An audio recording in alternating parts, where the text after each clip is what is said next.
परमपिता परमेश्वर कबीर साहिब जी की वाणी है, गुरु से अधिक ना कोई ठहराई और मोक्ष पंथ नहीं गुरु बिन पाई।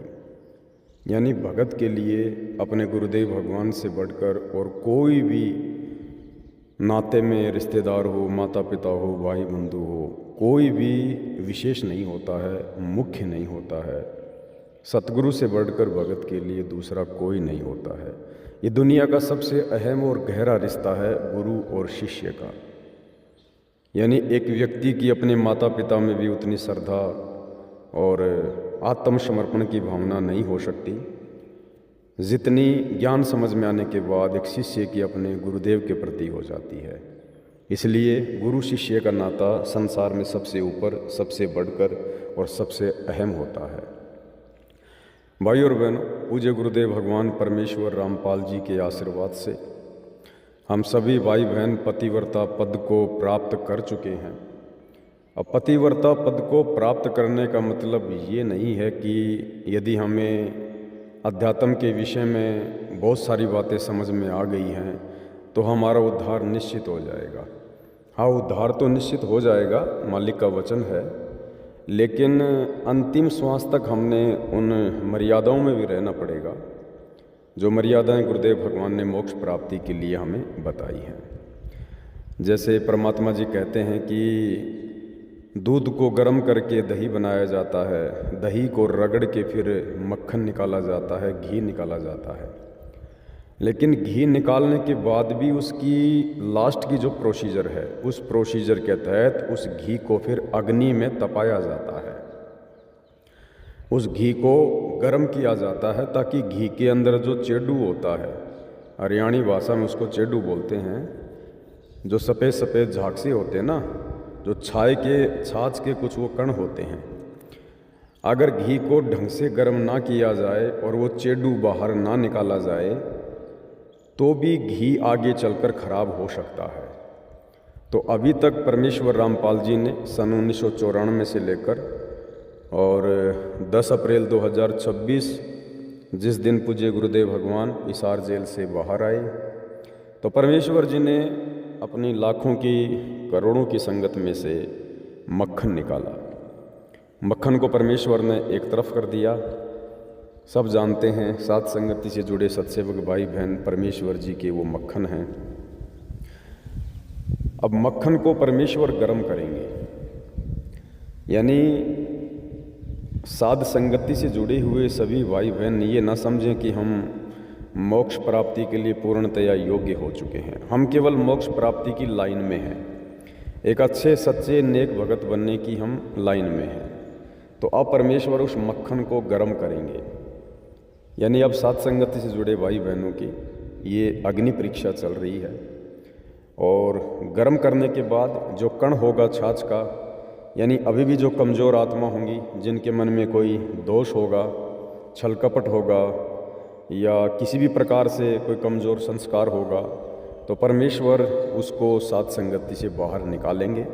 वो ऑटोमेटिक निकलते रहेंगे, किसी को देखने, पूछने, सोचने की ज़रूरत नहीं है।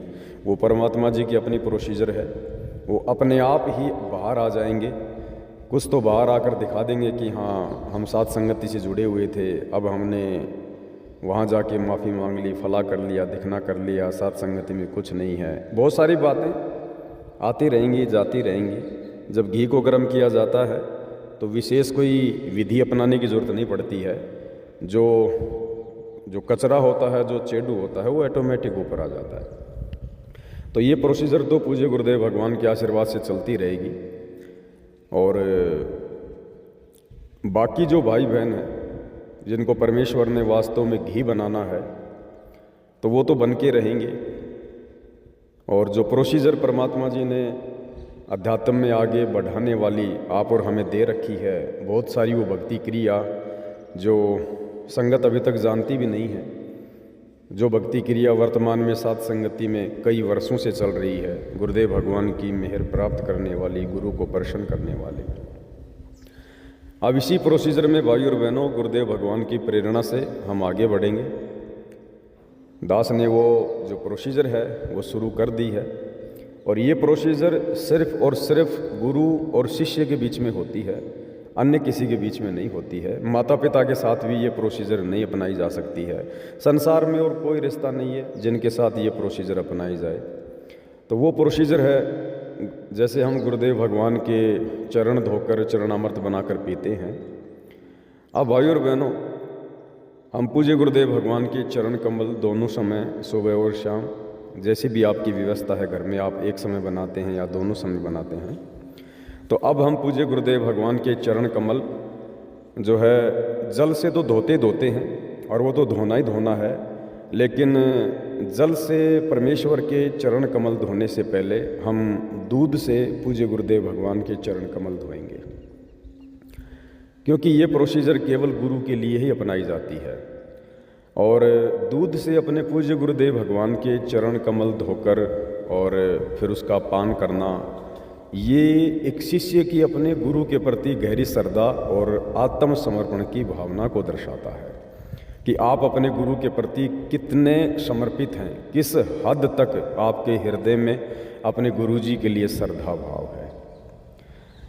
तो सेम प्रोसीजर है, जैसे हम गुरुदेव भगवान के चरण कमल धोते हैं, चरणामृत बनाते हैं, आपने वैसे ही करना है। बस उससे पहले आपने एक लोटे में दूध लेना है, जो कच्चा दूध होता है या गर्म किया हुआ, जैसा भी है, ताज़ा है या रात का रखा हुआ है, बस जूठा नहीं होना चाहिए और एक दिन से ज़्यादा वो पुराना नहीं होना चाहिए। तो आपने एक लोटे में दूध ले लेना है और उसके बाद उसी प्रकार से थाल में सामने गुरुदेव भगवान का आसन लगाकर और अपने मन में ये सूक्ष्म भाव बनाकर कि मेरे पूज्य गुरुदेव भगवान साक्षात आसन पर विराजमान हैं, क्योंकि परमेश्वर तो शब्द रूप है। जैसी शिष्य की भावना होगी, श्रद्धा होगी, गुरु उतना ही निकट आता है। तो परमेश्वर जी आसन पर बैठते हैं और उस थाल के अंदर गुरुदेव भगवान के पवित्र चरण कमल हैं, और हम अपने गुरुदेव भगवान के चरण कमल के ऊपर उस लोटे से जो दूध है, जैसे हम जल से चरण धोते हैं वैसे हम दूध से वो चरण धोएंगे। और सभी भाई बहन इस प्रकार से धोएं, थोड़ा थोड़ा करके। और उसके बाद में फिर जो जल है, फिर हम उस जल से, जैसे प्रतिदिन गुरुदेव भगवान के चरण कमल जो है हम धोते हैं, उसी प्रकार से हमने धोना है।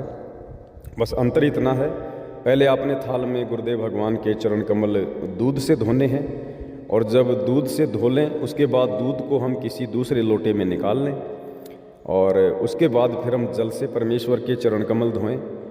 और इस प्रकार फिर हम दूध का भी हम जो है अमृत पान करें और जल का भी अमृत पान करें। तो ये प्रोसीजर गुरुदेव भगवान के आशीर्वाद से मालिक ने दास को प्रेरणा की है। एक अन्य भगत भाई था या बहन था, उन्होंने भी दास को मैसेज किया था, उनको भी परमात्मा ने प्रेरणा की। तो ये एक भगत की अपने गुरु के प्रति गहरे आत्मसमर्पण की भावना को और श्रद्धा को दर्शाता है। और ये अध्यात्म में होना बहुत ज़रूरी है। बहुत सारी ऐसी क्रिया हैं जो अभी तक आप और हमें नहीं पता है, लेकिन यदि हमारी श्रद्धा हमारे गुरुदेव भगवान में बनी रही और यदि हमारा टारगेट मोक्ष होगा, तो गुरुदेव भगवान धीरे धीरे अपनी आत्माओं में प्रेरणा करके धीरे धीरे सभी भक्ति विधियों को लागू जो है वो करवा देंगे। तो आज से 2 दिन पहले से दास ने ये भक्ति विधि शुरू कर दी है मालिक के आशीर्वाद से। आप भाई बहनों को सूचना देना ज़रूरी था। यदि आपको भी पूज्य गुरुदेव भगवान प्रेरणा करें, यदि आपकी आत्मा स्वीकार करे, तो आप भाई बहन भी इस भक्ति विधि को अपनाइए। इससे हमारे हृदय में गुरुदेव भगवान के प्रति और अधिक भाव बढ़ेंगे, प्रेम बढ़ेगा, समर्पण बढ़ेगा, और गुरुदेव भगवान भी धीरे धीरे इस विधि से हमारे निकट आएंगे। तो भाई और बहनों, दास को परमात्मा जी ने प्रेरणा की। आप लोगों को जैसी प्रेरणा हो वैसा आप जी कीजिएगा। ये अध्यात्म है। अध्यात्म में कोई दबाव नहीं होता है, कोई प्रेशर नहीं होता है। तो जैसी भी परमात्मा प्रेरणा करेंगे, समय समय पर दास आप भगत भाई बहनों की सेवा में संदेशा भेजता रहेगा। बंदी छोड़ सतगुरु रामपाल जी परमेश्वर जी की जय हो।